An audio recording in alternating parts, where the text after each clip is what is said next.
প্রিয় বন্ধুরা, আসসালামু আলাইকুম। চলো তোমাদের সাথে তোমাদের মাস্টার ক্লাসে বাংলা প্রথম পত্রের সোনার তরী নিয়ে কথা বলি। তোমরা এটার ওয়ান শট দেখছো নিশ্চয়ই, এবং সিকিউ এমসিকিউ যদি দেখে থাকো ওয়ান শটের, ওখান থেকে ভালো একটা আইডিয়াও তোমাদের আছে আমার বিশ্বাস। তো চলো আজকে আবার এটা নিয়ে একটু কথাবার্তা বলি। ওটা তোমাদের বোর্ডের জন্য আমাদের আয়োজন ছিল। ওখান থেকে তো অবশ্যই তুমি অ্যাডমিশনের জন্য হেল্প পাবা। তো ওখানে তো আর আমরা ভার্সিটির কোশ্চেন দেখাই নাই, বোর্ড কোশ্চেন দেখাইছি, এখানে দেখাবো ভার্সিটির কোশ্চেন। তো যে কোনো কোশ্চেনই যে কোনো জায়গায় কাজে লেগে যেতে পারে, যেহেতু সবই এমসিকিউ, ঠিক না? তো চলো এখান থেকে বিগত সময়ে প্রশ্ন কেমন আসছে আমরা দেখি। রাজশাহী বিশ্ববিদ্যালয় আসছে 6 বার, চিটাগং বিশ্ববিদ্যালয় আসছে 4 বার, জাহাঙ্গীরনগর আসছে 2 বার, জিএসসি তে আসছে 3 বার। এবং এটা 3 স্টার। 3 স্টার এই কারণে, কারণ রবীন্দ্রনাথ ঠাকুরের লেখা বড় কবিদের লেখাগুলোকে অবহেলা করার সুযোগ নাই, এবং এখান থেকে তোমাদের রিটেন আসতে পারে। যে টপিক গুলো রিটেনের উপযোগী তার মধ্যে এটা একটা, বুঝতে পারছো? অর্থাৎ বিষয়বস্তুর ডেপথ আছে এমন টপিক থেকে নর্মাল রিটেনের প্রশ্ন হওয়ার সম্ভাবনা বেশি। যেমন আমার পদ থেকে রিটেনের প্রশ্ন হয়েছে, মানব কল্যাণ থেকে হয়েছে। তো সেই জায়গা থেকে যদি বিবেচনা করি, এখান থেকেও হতে পারে। এই কবিতাকে তুমি যতই গান গান মনে করো, গগনে গরজে মেঘ ঘন বরষা কুলে একা বসে আছি নাহি ভরসা, যত যাই ভাবো না কেন, এই টপিকের ডেপথ অনেক বেশি। সুতরাং এখান থেকে রিটেনের প্রশ্ন হওয়ার ভালো সম্ভাবনা আছে, ভালো সম্ভাবনা। আচ্ছা, নিচের কোন গ্রন্থটি উপন্যাস? কালান্তর, রুদ্রমঙ্গল, দেশে বিদেশে, শেষের কবিতা। শেষের কবিতা রুদ্রমঙ্গল। কালান্তর রবীন্দ্রনাথ ঠাকুরের প্রবন্ধ। রুদ্রমঙ্গল কাজী নজরুল ইসলামের প্রবন্ধ। আর দেশে বিদেশে এটা ভ্রমণ কাহিনী। এটা খুব ভালো একটা বই, তুমি পড়ার মতো বই আর কি। ওগুলো একটু কম বুঝবে, এটা বেশি বুঝবা। তাহলে এগুলো হচ্ছে প্রবন্ধ, আর দেশে বিদেশে হচ্ছে ভ্রমণ কাহিনী। বুঝতে পারছো? কালান্তর রবীন্দ্রনাথ ঠাকুরেরই, আর রুদ্রমঙ্গল হচ্ছে কাজী নজরুলের। দেশে বিদেশে সৈয়দ মুস্তফা আলীর খুব বিখ্যাত বই। সৈয়দ মুস্তফা আলীর সবচেয়ে বড় মাস্টারপিস এটা। তোমরা যে প্রবাস বন্ধু পড়ছিলা 9-10-এ, ওটা তো এখান থেকে নেওয়া হয়েছিল। সৈয়দ মুস্তফা আলীর আরেকটা বই চাইলে পড়তে পারো, বইটার নাম হচ্ছে শবনম। বলা হয় যারা আমরা প্রেম করতে চাই বা প্রেম করি, তারা যেন শবনম বইটা পড়ি। এটা অনেকটা প্রেমের সংবিধান, বেসিক পাঠ্য। ঠিক আছে? তো তোমরা যারা বড় হইলে প্রেম করবা, তোমরা তো এখন অনেক ছোট বাচ্চা। বড় হইলে যখন তোমরা প্রেম করবা বিয়ের পরে, তো তখন তোমরা কি করবা? তখন তোমরা শবনম বইটা পড়ে নিও। ঠিক আছে? শবনম বইটা হচ্ছে প্রেমের একটা, বলতে পারো, বেসিক পার্ট। ওকে, আচ্ছা, চলো তারপরে আমরা কথা বলবো শেষের কবিতা উপন্যাস। কবিতা কথাটা আছে, এর মানে এই না এটা কাব্যগ্রন্থ। এটা একটা উপন্যাস, এবং এটা রোমান্টিক উপন্যাস। রবীন্দ্রনাথ ঠাকুরের 12টা উপন্যাসের মধ্যে এটা একটা, এবং এটা হচ্ছে একটা রোমান্টিক উপন্যাস। এরপরে আসো, নিচের কোন কবিতা শুধু শুদ্ধ? এপারে যে ছোট ক্ষেত আমি একলা, আর আছে, আরো আছে, দিয়েছি ভরে, এখন আমার লোহ করোনা ভরে, চারিদিকে বাঁকা জল, আঁকা জল করিছে খেলা। আচ্ছা, এখানে বাঁকার জায়গায় আঁকা, এই জন্য ভুল। এখন আমার লোহ করোনা করে, কিন্তু এখানে লেখা ভরে, এটাও ভুল। আর আছে, আরো আছে, এই যে এই জায়গাটা ভুল। আর আছে, আর নাই, দিয়েছি ভরে। এর মানে নিচের থেকে 3টা ভুল। উপরেতে যেটা আছে এখন অপশনের প্রথমে, তুমি বুঝলো এটাই ঠিক হবে, না বুঝলো এটাই ঠিক হবে। তুমি এটা জানলেও ঠিক, না জানলেও ঠিক। এরপরে তো ছোট ক্ষেত আমি একলা, এটা ঠিক। ওকে, তারপরে আসো, সোনার তরী কবিতায় বাঁকা জল বলতে কি বোঝানো হয়েছে? জীবন প্রবাহ, অনন্তকাল স্রোত, তির্যক জলরাশি, নদীর স্রোত। এটা অনন্তকাল স্রোত হবে। অনন্তকাল স্রোত হবে এই কারণে, কারণ আমাদের জীবনে, আমাদের লাইফ তো বহমান, বইছে, সময় বয়ে যাচ্ছে। হায়াত, একটা দিন আমি সামনের দিকে বেঁচে আছি মানে আমার জীবন থেকে হায়াত কমছে, ঠিক না? অনন্তকাল স্রোত, জীবন বইছে, এই হচ্ছে বাঁকা জল।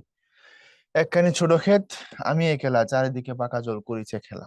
পৃথিবীতে খুব ছোট্ট সামান্য পরিসরে আমি আসছি, আর আমার চারদিকে অনন্তকাল স্রোত বইছে, জীবন থেকে আস্তে আস্তে সবকিছু ক্ষয়ে ক্ষয়ে যাচ্ছে। বুঝছো? এরপরে আসো, তরু ছায়া মসিমাখা গ্রামখানি কোথায় আঁকা। এটা ঢাকা বিশ্ববিদ্যালয়ের এতে আসছে প্রশ্নটা। তোমরা হয়তো অনেকে বলবা যে ভাইয়া এখানে কিন্তু ঢাকা বিশ্ববিদ্যালয় দেখানো হয়নি। আমি তোমাদের অনেকবার মনে করেছি, যেন ভুল বোঝাবুঝি না হয়। এখানে আমরা মানবিকের পরিসংখ্যান দেখাই, যদি অন্য ইউনিটে থাকে সেই প্রশ্নটা আমরা ভেতরে রাখি, বাট পরিসংখ্যানটা শুধু মানবিককে টার্গেট করে হয়। আমি অলমোস্ট প্রতি ক্লাসে একবার করে এটা বলি যাতে তোমাদের মিসআন্ডারস্ট্যান্ডিং তৈরি না হয়। তরুছায়া মসীমাখা গ্রামখানি কোথায় আঁকা? পরপারে। কারণ কবিতার লাইন যদি তুমি পড়ো দেখবো ওখানে বলাই আছে, পরপারে দেখি আঁকা তরু ছায়া মসি মাখা। পরপারে দেখি আঁকা তরু ছায়া মসি মাখা, গ্রামখানি মেঘে ঢাকা প্রভাত বেলা, এপারেতে ছোট ক্ষেত আমি একলা। সুতরাং তরু ছায়া মসি মাখা গ্রামখানি কোথায় আঁকা? পরপারে। ঢাকা বিশ্ববিদ্যালয়ের এর প্রশ্ন দেখো, ঢাকা বিশ্ববিদ্যালয়ের প্রশ্নগুলোর ঢংটাই স্টাইলটা একটু অন্যরকম, স্মার্ট কোশ্চেন। ঢাকা বিশ্ববিদ্যালয়ের সি এর প্রশ্ন, এটা ছিল এ ইউনিটের প্রশ্ন, এটা সি এর প্রশ্ন। কোন দিকে নাহি চায়, এই পংক্তির আগের পংক্তি হলো ঢেউগুলি নিরুপায় ভরা পালে চলে যায়, ঢেউগুলি কোথা যায় দেখে যেন মনে হয় চিনি ওহারে, ভরা পালে চলে যায় কোন দিকে নাহি চায়। ঠিক না? এখন ঢেউগুলি নিরুপায় ওটা হচ্ছে ভাঙে দুধারে, আর কোন দিকে নাহি চায় ঢেউগুলি নিরুপায় মিলতেছে না, ভরা পালে চলে যায় কোন দিকে নাহি চায়। কথা ক্লিয়ার? প্রশ্ন হয়েছে এখানে, প্রশ্ন হলো যে এখানে এই পংক্তির আগের পংক্তি কোনটা। অনেক সময় আগের পংক্তি পরের পংক্তি, এই লাইনের পরের লাইন, এই জাতীয় প্রশ্ন তুমি পাবা। সেক্ষেত্রে যেটা করবা সেটা হচ্ছে কবিতা খুঁটিয়ে পড়া। কবিতা খুঁটিয়ে পড়া। এরপরে আসো, ঠাই নাই ঠাই নাই ছোট সেতুরি, আমারই সোনার ধানে গিয়েছে বড়ি। এখানে সোনার ধান বলতে কবি ব্যঞ্জনার্থে কি বুঝিয়েছেন? সৃষ্টি সম্ভার, ডেফিনেটলি সৃষ্টি সম্ভার। দেখো, স্বীয় জীবনের শ্রম, মূল্যবান বস্তুগত সম্পদ, দামি ফসল সবগুলি কাছাকাছি। কিন্তু দেখো এখানে প্রশ্নটা কি করছে, এখানে সোনার ধান বলতে কবি, কবি, বুঝতে পারছো? কবির জীবন দর্শন থেকে যদি নাও, ব্যঞ্জনার্থে কি বুঝেছেন? ব্যঞ্জনার্থে মানে হচ্ছে একটা শব্দের আলাদা আলাদা অর্থ থাকে, এই যে অর্থের যে বহুরূপ, অর্থের যে তোমার হচ্ছে বহুরূপময়তা, এটা হচ্ছে ব্যঞ্জনা। তো এখানে সোনার ধান মানে হচ্ছে সৃষ্টি সম্ভার। সৃষ্টি সম্ভার মানে রবীন্দ্র সাহিত্য, সোজা কথা যদি বলি, রবীন্দ্র সাহিত্য কত বিশাল। রবীন্দ্র সাহিত্যে আমরা কাব্য যদি দেখি, মানে কবিতার বই হচ্ছে 56টা, এটা মনে হয় তোমরা জানো। রবীন্দ্র সাহিত্যে যদি আমরা উপন্যাস দেখি, ওনার লেখা উপন্যাস 12টা। রবীন্দ্র সাহিত্যে আমরা যদি তোমার হচ্ছে নাটক গুনি, নাটক, ওনার লেখা নাটক 29টা। ওনার লেখা কাব্যনাট্য যদি গোনো তাহলে হচ্ছে 19টা। ওনার যদি ছোট গল্পের কথা গোনো 119টা। তারপরে তার ভ্রমণ কাহিনী, প্রবন্ধ, চিঠিপত্রের বই, এরকম বই আছে তোমার। এই ভ্রমণ কাহিনী, প্রবন্ধ, তারপরে তোমার চিঠিপত্রের বই, এমন বই হিসাব করলে প্রায় 20টার প্লাস মাইনাস, 20টা প্লাস মাইনাস। তাহলে কাব্য, উপন্যাস, নাটক, কাব্যনাট্য, ছোট গল্প, ভ্রমণ কাহিনী, প্রবন্ধ, চিঠিপত্রের বই। এরপরে আছে আরেকটা বিষয়, সৃষ্টি সম্ভার, তার গান। তার গান হচ্ছে সব মিলে 2232টা। তার হাতে আঁকা ছবি, যেগুলোকে উনি নিজে বলছেন শেষ বিকালের প্রিয়া, এরকম ছবি আছে প্রায় 2000-এর বেশি। এ হলো রবীন্দ্র সৃষ্টি সম্ভার। ছোটখাটো আরো অনেক কিছু আছে, আমি তোমাকে মোটা দাগে যেগুলো দেখানো যায় সেগুলো দেখাইছি। এখন একটু এখানে খেয়াল করো, এই প্রশ্নের দিকে আসো আবার। ঠাই নাই ঠাই নাই ছোট সে তরি, আমারই সোনার ধানে গিয়েছে ভরি। এখানে সোনার ধান বলতে কবি ব্যঞ্জনার্থে কি বুঝিয়েছেন, অর্থাৎ এই অর্থটার একটা ব্যঞ্জনা আছে, সেটা কি? এই অর্থের ব্যঞ্জনা হচ্ছে তার সৃষ্টি, উনি যত কিছু সৃষ্টি করেছেন ওনার হাত দিয়ে। রবীন্দ্র সাহিত্য বলতে আমরা যত কিছু পাইলাম এই সব কিছু, বুঝতে পারছো? এখন এগুলো উনি রেখে পৃথিবীতে আমাদের কাছে চিরতরে চলে গেছেন। কথা ক্লিয়ার? আমরা যারা পৃথিবীতে আসি, আমাদের অর্জনকে পৃথিবীর কাছে রেখে দিয়ে একটা সময় এখান থেকে কি করি? চিরবিদায় গ্রহণ করি। বুঝতে পারছো? এরপরে আসো, সোনারতরী কবিতায় আমি প্রতীকী অর্থে কৃষক, মাঝি, তরী, শিল্প স্রষ্টা, কবি। ডেফিনেটলি শিল্প শিল্প স্রষ্টা, কবি। কারণ এখানে আমি মানে হচ্ছে কবির জীবন দর্শন থেকে উচ্চারিত শব্দ। আমি মানে এখানে কবির ব্যক্তি সত্তার জাগরণ। উনি পৃথিবীতে আসছেন, তার অর্জনগুলো তৈরি করেছেন এবং একসময় চলে যাবেন, তার জীবন দর্শন। সুতরাং অবশ্যই শিল্প স্রষ্টা, কবি।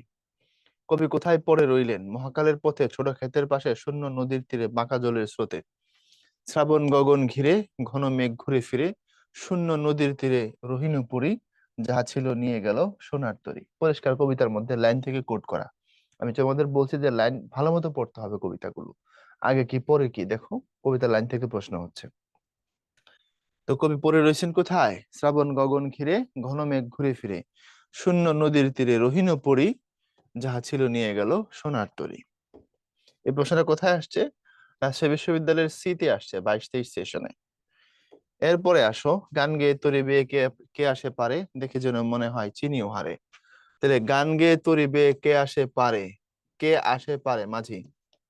যেহেতু তরি বাওয়ার কথা বলা হয়েছে, তরি মানে নৌকা, তাহলে মাঝি আসছে। এখন এখান থেকে একটা অনুধাবন আছে, এই অনুধাবনটা অ্যাডমিশনে তোমাকে বিভিন্ন ভাবে ঘুরাই ফিরিয়ে দিতে পারে। দেখে যেন মনে হয় চিনি ও হারে, দেখে যেন মনে হয় চিনি ও হারে। এখন কবি কোনোদিন মাঝিকে দেখেন নাই, তারপরে তার পরিচিত মনে হইলো কেন? সে কোয়েশ্চেন।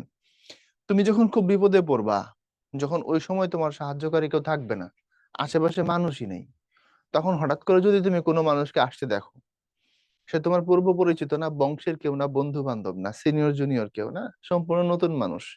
তুমি এই দিনই প্রথমবার তাকে দেখছো, তোমার কাছে মনে হবে সে তোমার খুব পরিচিত। কারণ তুমি অসহায় অবস্থায় আছো, বিপদে পড়ছো, একটা মানুষের সাহায্য তোমার দরকার, যাকে তুমি দেখবা প্রথমবার ওই সময়ে তাকে তোমার আপনজন বলে মনে হবে। তো কবি যখন বা কৃষক যখন ওখানে ধান নিয়ে বেকায়দায় পড়ছিল, সেটাকে কিভাবে হারভেস্টিং করে নিয়ে আসবেন উনি বুঝতেছিলেন না। কারণ ওনার দ্বীপ সদৃশ ধান ক্ষেতের চারপাশে স্রোত ছিল, একটা নৌকা তার খুব দরকার ছিল। ঠিক তখন তিনি গান গাইতে গাইতে, তরি বাইতে বাইতে একজনকে আসতে দেখছেন, মানে সেটা মাঝি। এই জন্য তার মনে হয়েছে ওই মাঝি তার চিরপরিচিত, অনেক দিন ধরে উনি তাকে চেনেন। বুঝা গেছে? দেখে যেন মনে হয় চিনিও হারে। তারপরে আসো, সোনার কবিতাটি কোন ছন্দে লেখা? মাত্রাবৃত্ত ছন্দে লেখা, পরিষ্কার লেখা আছে কবিতার মধ্যে, এটা হচ্ছে 8-5। এখন ছন্দের ক্লাস তো আর তোমার এখন নেওয়া সম্ভব না। আমি তোমাদের ছন্দের আলাদা যে পার্ট আছে, ওখানে ছন্দ সম্পর্কে একটু ধারণা তোমাদের দিছি। হ্যাঁ, তো তোমরা সেখানেও পাবা, দেখতে পারবা, কোনো অসুবিধা নাই। শুধু এখানে এটা বলে দিলাম যে মাত্রাবৃত্ত ছন্দটা হচ্ছে স্বরবৃত্ত ছন্দ থেকে কিছুটা ধীরে টেনে পড়তে হয়। স্বরবৃত্ত ছন্দের মধ্যে গতি অনেক বেশি, এটা ছড়ার ছন্দ, দ্রুত পড়তে হয়। মাত্রাবৃত্ত তার থেকে আরেকটু ধীরে, অক্ষরবৃত্তটা তার থেকে আরেকটু ধীরে। এই যে উপরের যে তিনটা দেখতেছো না, বেসিক ছন্দ এই তিনটা। এই অক্ষরবৃত্ত ছন্দ যেটা, এটার ভিতর থেকে বের হয়েছে গদ্য ছন্দ, অমিত্রাক্ষর ইত্যাদি ইত্যাদি। বুঝতে পারলাম? তাহলে বেসিক ছন্দ হচ্ছে তিনটা, স্বর, মাত্রা আর অক্ষর। এখন 8-5 এটা কি? দেখো, 8-5 হচ্ছে গগনে গরজে মেঘ ঘন বরষা। এখন এখানে 8-5-এর মামলা আছে। দেখো, এই যে 1 2 3, প্রতিটা বর্ণ এক একটা মাত্রা, 4 5 6 7 8, এই যে এই পর্যন্ত, এটা 8 মাত্রার একটা পর্ব। এরপরে ঘন বরষা 1 2 3 4 5, এটা হচ্ছে 5 মাত্রার একটা পর্ব। তো তুমি যদি শুরু থেকে গোনো কবিতার শেষ লাইন পর্যন্ত দেখবা, এই 8-5-এর যে মেল বন্ধনটা তুমি পাবা। গগনে গরজে মেঘ ঘন বরষা, কুলে একা বসে আছি নাহি ভরসা। কুলে একা বসে আছি 8, নাহি ভরসা 5। এই সিস্টেমে এটা চলতে থাকবে। বুঝতে পারছো? এরপরে আসো, যত চাও তত লৌ তরণী পরে। সোনার তরী কবিতায় এর পরের পংক্তি, দেখে যেন মনে হয় চিনি হারে, আর আছে আর নাই দিয়েছি ভরে, এখন আমারে লৌহ করুণা করে, গান গেয়ে তরি বেয়ে কে আসে পারে। এখন দেখো, যত চাও তত লও তরুণী পরে। সোনার তরী কবিতায় এর পরের পংক্তি, যখন মাঝি আসছে, মাঝির নৌকার মধ্যে সবকিছু তুলে দেয়া হয়েছে, ঠিক না? তো বলছে যত চাও তত লও তরুণী পরে, আর আছে আর নাই দিয়েছি ভরে। এটা হচ্ছে এর পরের পংক্তি। যত কিছু ছিল সবকিছু তুলে দেয়া হয়েছে নৌকায়, আর বাদ বাকি জিনিসগুলো এটার সাথে মিলছে না। কারণ সবকিছু দেওয়ার পরে বলছে এখন আমার লৌহ করুণা করে, এর আগে হচ্ছে এই লাইনটা আছে, আর আছে আর নাই দিয়েছি ভরে, গান গেয়ে তরি বেয়ে কে আসে পারে। এর পরের লাইন হলো দেখে যেন মনে হয় চিনিও হারে। তাহলে যত চাও তত লো তরণী পরে, আর আছে আর নাই দিয়েছি ভরে, এতকাল নদী কূলে যাহা লয়েছিনু বলে, সকলে দিলাম তুলে থরে বিথরে, এখন আমারে লহ করুণা করে। এরপর ঠাই নাই ঠাই নাই ছোট সে তরি, আমারে সোনার ধানে গিয়েছে ভরি, শ্রাবণ গগন ঘিরে ঘন মেঘ ঘুরে ফিরে, শূন্য নদীর তীরে রহিন্য পড়ি, যাহা ছিল নিয়ে গেল সোনার তরী। এই হচ্ছে কথা। এখন যদি প্রশ্ন হয় যে সোনার তরী কবিতার মধ্যে এই সোনার তরী শব্দটা কয়বার ব্যবহার হয়েছে, এই প্রশ্ন তো হয়েছে আগে এক সময়। আমাদের 10 বছরের পরিসংখ্যান দেখায় এর আগে এসব ঘটনা ঘটছে। সোনার তরী এই কবিতার মধ্যে সোনার তরী কথাটা কয়বার ব্যবহার হয়েছে যদি প্রশ্ন হয়, কতবার? এটা মাত্র একবার ব্যবহার হয়েছে, অনলি ওয়ান টাইম। ওই যে শেষের দিকে একদম লাস্ট লাইনে, যাহা ছিল নিয়ে গেল সোনার তরী, এটা। তাইলে এরপরে আসো, সোনার তরী কবিতায় শ্রাবণ গগন ঘিরে কোন মেঘ ঘুরে ফেরে, ঘন মেঘ। কবিতায় তাই বলা আছে, আমার মাত্রই বললাম, শ্রাবণ গগন ঘিরে ঘন মেঘ ঘুরে ফিরে। নিচের কোন লেখক চিত্রশিল্পী হিসেবে খ্যাতি অর্জন করেছিলেন? Definitely Kazi Nazrul Islam. Oh I am sorry, Rabindranath Thakur. মানে অনেক সময় হয় না, মনে একটা মুখ দিয়ে আসতেছে আরেকটা, তুমি লিখতেছো 13, পড়ার সময় পড়তেছো 65, এমন হয়। তো এটা এখানে আমার এরকম হয়েছে। বিখ্যাত চিত্রশিল্পী ছিলেন হচ্ছে রবীন্দ্রনাথ ঠাকুর, অনেক ছবি তিনি আঁকছেন।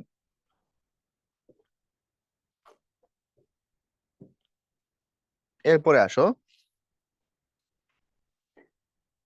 নিচের কোন কবিতাংশটি শুদ্ধ? এতকাল নদী কূলে যে হালয়ে ছিনু ভুলে, আমি বঞ্চিত ব্যথা পথবাসী চিরগৃহ হারা যত পথিকের, মাধবী কুড়ির বুকে গন্ধ নাহি করে নাই অর্ঘ আয়োজন, এটা বিরোচন হবে, আয়োজন বলে ভেজাল লাগাই থুইছে, এটা বাদ। আর উপরের দুইটাই ঠিক, ক ঠিক খ ঠিক। আমি বঞ্চিত ব্যথা পথবাসী চিরগৃহ হারা যত পথিকের, ঠিক আছে, বিদ্রোহী কবিতা থেকে নেওয়া। আর উপরে এতকাল নদী কূলে জাহালয়ে ছিনু ভুলে, এটাও ঠিক আছে, তো both আর কারেক্ট। এই জন্য আমরা নিব হচ্ছে গ, ক এবং খ এই দুটো মিলে হচ্ছে অ্যান্সার। বুঝতে পারছো? তরছায় মসি মাখায় শব্দবন্ধে মসি কি অর্থে ব্যবহৃত হয়েছে? ছুরি, কলাম, কালো রং, সবুজ আব। কালো রং। আমরা ছোটবেলায় একটা ভাব সম্প্রসারণ করছিলাম, আগের পড়াগুলো সুন্দর ছিল, এখন কই থেকে কি সব পড়া আমার চেঞ্জ হয়ে চলে আসছে। ভালো পড়া, কিন্তু আগের পড়া আরো বেশি নৈতিক শিক্ষা মানুষকে বেশি দিত। যুগোপযোগী পড়া এখন দরকার আছে, আমরা নিয়ে আসছি, কিন্তু আগে এথিক্যাল জিনিস বেশি ছিল ভাই, বিশ্বাস করো, আমি নিজে সাক্ষী। কারণ আমরা যারা 90s কিড, আমরা কিন্তু বিরাট একটা পরিবর্তন আমরা দেখছি। পেছনের অ্যানালগ টাইমটাকে আমরা ফিল করছি, ডিজিটাল টাইম তো আমাদের চোখের সামনে হয়েছে। আর তোমরা যারা ছোট, তোমরা অনেকটাই আধুনিক সময়টাকে ধরছো, অ্যানালগ জিনিসটা তোমরা দেখো নাই। আবার এখন তো বের হয়েছে জেনারেশন জেড, তাই না? তো তোমরা জেনারেশন জেড, একদম সুপার জেড, এই জন্য তোমরা অ্যানালগ জিনিস দেখোই নাই, আমরা দেখছি। বলা হয় না এখন বাংলাদেশে যারা, বা সারা ওয়ার্ল্ডেই যদি ধরো, বিশেষ করে বাংলাদেশে, আমরা যারা 90s কিড, বাংলাদেশের পার্সপেক্টিভে আমরা দুইটা পরিবর্তনকে সবচেয়ে ভালোভাবে প্রত্যক্ষ করছি, এবং আমরা অনেক বড় বড় জিনিসের সাক্ষী হয়ে গেছি, অনেস্টলি স্পিকিং। তো বললাম আমাদের সময়টা ভাব সম্প্রসারণ ছিল, অসির চেয়ে মসি বড়। তোমরা এটা পড়ছো কিনা, কোনো কোনো বই হইতে থাকতে পারে। এই যে মসি, মসি, অসির চেয়ে মসি বড়, এই অসি মানে কি? অসির চেয়ে, তখন দীর্ঘিকার ছিল, এখন রস্বইকার দিয়ে লেখা হয়। অসির চেয়ে মসি বড়, এই মসি এখানে কলম অর্থে ব্যবহার করা হয়েছিল আর কি। মসি মানে হলো কলম। এটা কিন্তু কলম না, এখানে কলাম লিখছে, এই জন্য ভুল হয়েছে। কালো রঙের কালি, কালো রঙের কালি আছে যেখানে, সেটা দোয়াতের কলম ওই অর্থে। তো অসি মানে হচ্ছে তলোয়ার, মসি মানে হচ্ছে কলম। মানে তলোয়ারের থেকে কলমের শক্তি বেশি। এই জিনিসটা যে বুঝতে পারবে, সত্যিকার অর্থে ফিল করতে পারবে, সে কিন্তু বিশাল জ্ঞান লাভ করবে এখান থেকে।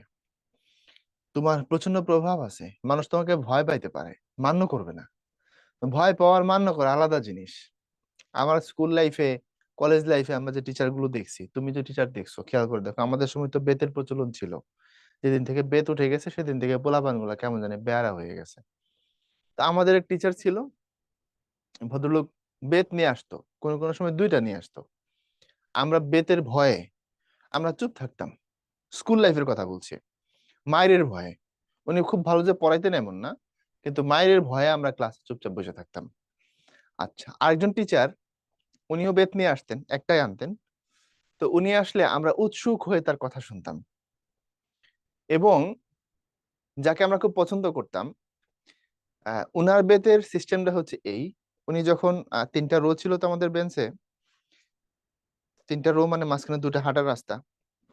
তো স্যার দুটা দিয়ে মাঝে মধ্যে হাঁটতেন এবং বেদ যতটুকু নাগাল পাওয়া যায় এপাশে ওপাশে প্রত্যেককে কম বেশি একটা করে টোকা দিতেন। ঠিক আছে, বেদ দিয়ে এই চুপ কর, এই তুই বল এটা কি, হ্যাঁ এরকম পড়ানোর ফাঁকে ফাঁকে এই বল শুনছিস নাকি এরকম করে। তো এই স্যার যদি কোনোদিন আমাদের টোকা না দিতেন বেদ দিয়ে, আমরা মন খারাপ করে বসতাম যে আমি যে স্কুলে আসছি স্যার মনে হয় আমার দেখেনি, অর্থাৎ স্যার কেন আমার বেদ দিয়ে মারলেন না, এই জন্য মন খারাপ করে ফেলতাম। বুঝাতে পারলাম কথাটা? আর আরেকজন টিচার বেত নিয়ে আসতেন দুইটা। এখন উনি ওনার ভয়ে আমরা চুপ করে থাকতাম। তাহলে একটু খেয়াল করে এই জায়গাটা, একজনকে ভয় পাইতাম আর একজনকে মান্য করতাম। আর আরেকজন টিচার ছিলেন আমাদের কলেজে, উনি কোনোদিন বেত আনেন নাই, কাউকে মারতেন না। উনার লাইফে নাকি একবার উনি স্কুল শাখায় ক্লাস নিতে গিয়ে দু একজনকে মারছিলেন। উনি সাধারণত মারতেন না। আমার জীবনের শ্রেষ্ঠ শিক্ষক মির্জা মুশফিকুর রহমান, স্যারকে আল্লাহ ভালো রাখুক। তো কলেজে স্যারের কাছে যতদিন পড়ছি আমরা দেখতাম, আমার দেখা টিচারদের মধ্যে ক্লাসের সব থেকে আস্তে কথা বলতেন স্যার, কিন্তু সব থেকে পেছনের বেঞ্চ থেকেও স্যারের কথা পরিষ্কার শোনা যাইতো। It's a magic man, totally magic. টিচারদের মধ্যে উনি কথা বলতেন সব থেকে আস্তে, কিন্তু সব থেকে পেছনের বেঞ্চ থেকে উনার কথা পরিষ্কার শোনা যাইতো। এর মানে হচ্ছে স্যার যতক্ষণ ক্লাসে থাকতেন পিন পতন নীরবতা।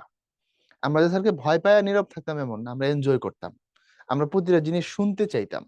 এবং ওনার দর্শন, ওনার শিক্ষা, ওনার চিন্তা আমার লাইফের উপরে সব থেকে বেশি প্রভাব ফেলছে। কথা বুঝতে পারছো? এই জন্য বলছি আমার জীবনের শ্রেষ্ঠ শিক্ষক। তো আমরা এই জিনিসগুলো তখন পড়ছি, আমাদের সময় ছিল। তোমাদের সময় এগুলো আছে কিনা, তোমরা এই ফিলোসফি অর্জন করছো কিনা জানি না। মনে রাখো, তলোয়ার দিয়ে তুমি মানুষকে হয়তো ভয় দেখা দাবায় রাখতে পারবা, কিন্তু কলম, সুশিক্ষা, এটা তোমাকে সত্যিকারের সম্মান পাইতে সাহায্য করবে। আর যদি কলমকে ধ্বংসাত্মক ভাবে ব্যবহার করো, তাতেও এটা তলোয়ারের থেকে বেশি শক্তিশালী। কলমের তো দুই রকমের ব্যবহার আছে, কনস্ট্রাকটিভ, ডিস্ট্রাকটিভ। তুমি একটা তরবারি দিয়ে না হয় হাজার খানেক মানুষকে কাটতে পারবা, এরপরে তরবারি ভেঙে যাবে, এটা আর থাকবে না। বা 2000 মানুষই না হয় কোপাইলা, ধরো কথার কথা। কিন্তু এটা কলমের গুতায় তুমি লাখ লাখ কোটি কোটি মানুষের ভবিষ্যৎকে অন্ধকার করে ফেলতে পারো, ধ্বংস করে দিতে পারো জাতিকে। সুতরাং অসির চেয়ে মসি শক্তিশালী। এই জন্য মসির পাওয়ারটা অর্জন করা এবং সেটাকে মানুষের ভালোর জন্য ব্যবহার করা খুব জরুরি, খুব জরুরি, খুব জরুরি। বুঝতে পারছো? আমার এই সোনার ধানে গিয়েছে ভুঁড়ি, এখানে সোনার ধান কি অর্থে ব্যবহৃত হয়েছে? তুচ্ছার্থে, বৃহদার্থে, ব্যঞ্জনার্থে, সাধারণ অর্থে। ব্যঞ্জনার্থে। ব্যঞ্জনার্থে মানে হচ্ছে ওই যে বললাম, এক একটা শব্দের আলাদা আলাদা অর্থ থাকে, আলাদা আলাদা অর্থের ডাইমেনশন থাকে। কোনো কোনো শব্দ মাল্টি মাল্টি ডাইমেনশনাল হয়। তো এখানে ধান বলতে ব্যঞ্জনার্থে কি বোঝানো হয়েছে? সোনার ধান মূলত সৃষ্টি। তো এখানে প্রশ্ন এটাই করছে, ধান কি অর্থে ব্যবহার হয়েছে? ব্যঞ্জনার্থে। তো ব্যঞ্জনা কোন অর্থ দিয়েছে? সৃষ্টি সম্ভার, সৃষ্টি সম্ভার। ওকে ভাইয়া। তারপরে আসো, রবীন্দ্রনাথের শেষ কাব্যগ্রন্থের নাম কি? শেষ লেখা। রবীন্দ্রনাথ ঠাকুর শেষ 3 মাস হাত দিয়ে তেমন কিছু লিখতেন না, শুয়ে থাকতেন, মুখে মুখে বলতেন, অন্যরা লিখে নিত। এই সময়ে দুইটা বই হয়েছে ওনার। একটা বইয়ের নাম হচ্ছে রোগ সজ্জায়। যতদিন উনি মুখে বলছেন এগুলো নিয়ে দুইটা বই লেখা হয়েছে। একটা বইয়ের নাম হলো রোগ সজ্জায়, আর একটা বইয়ের নাম হচ্ছে এই যে এটা, শেষ লেখা। উনি মরার পরে, যখন তিনি মারা গেলেন এরপরে দুইটা বই প্রকাশিত হয়েছে। মুখে বলতেন, আরেকজন লিখতো। শেষ 3 মান্থসের সময় এটা। কথা কি বুঝতে পারছো? এই সময়ের মুখে মুখে বলেন দুইটা বই হয়েছে। এর মধ্যে শেষ লেখা বই হচ্ছে শেষ বই। আর শেষ লেখা বইয়ে যে শেষ কবিতা, মানে রবীন্দ্রনাথ ঠাকুরের লেখা জীবনের শেষ কবিতা যেটা, এটা মনে রাখো, তোমার সৃষ্টির পথ। এগুলো আমরা ম্যারাথনে অফলাইনে দেখাবো তোমাদেরকে আবার। তোমার সৃষ্টির পথ, তোমার সৃষ্টির পথ রেখেছ আকীর্ণ করে, বিচিত্র ছলনা জালে হে ছলনাময়ী, এভাবে। এবং একদম শেষ পর্যায়ে গেলে একটা লাইন আছে এরকম ওখানে, শেষ পুরস্কার নিয়ে যায় সে আপন ভান্ডারে, পেতে তবে অক্ষয় অধিকার। মানে এই কবিতা পড়লে তোমার মনে হবে যে উনি যেন বুঝতে পারছিলেন যে উনি হয়তোবা মারা যাবেন, বাঁচবেন না, এমন কিছু একটা তোমার মনে হইতে পারে আর কি, যদি পড়ো ওই কবিতাটা।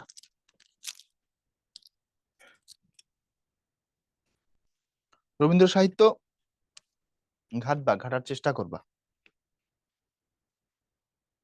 এরপরে আসো কুলে একা বসে আছি নাহি ভরসা, চিহ্নিত অংশটুকু কোন কারকে কোন বিভক্তি? সর্বনাশ করছে।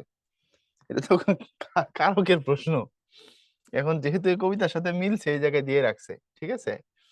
কুলে একা বসে আছি নাহি ভরসা, চিহ্নিত অংশটুকু কোন কারকে কোন বিভক্তি? আচ্ছা, কুল এটা স্থান। এখন স্থানের সাথে সম্পর্ক কিসের? কর্তা না, কর্ম। হম। অপাদান মোটামুটি সম্ভাবনা আছে, কিন্তু অধিকরণ হলো উত্তর। কথা কি বুঝছো? অপাদান মোটামুটি সম্ভাবনা আছে এই কারণে কখনো কখনো তুমি যদি অন্য কোনো কিছুতে ফেলতে না পারো, তখন অপাদানে ফেলাইতে হয়। কিন্তু আমরা এখানে অধিকরণে ফেলাইতে পারছি, so অসুবিধা নেই। অধিকরণে সপ্তমী। এখন আসো, স্থান, সময় আর বিষয়।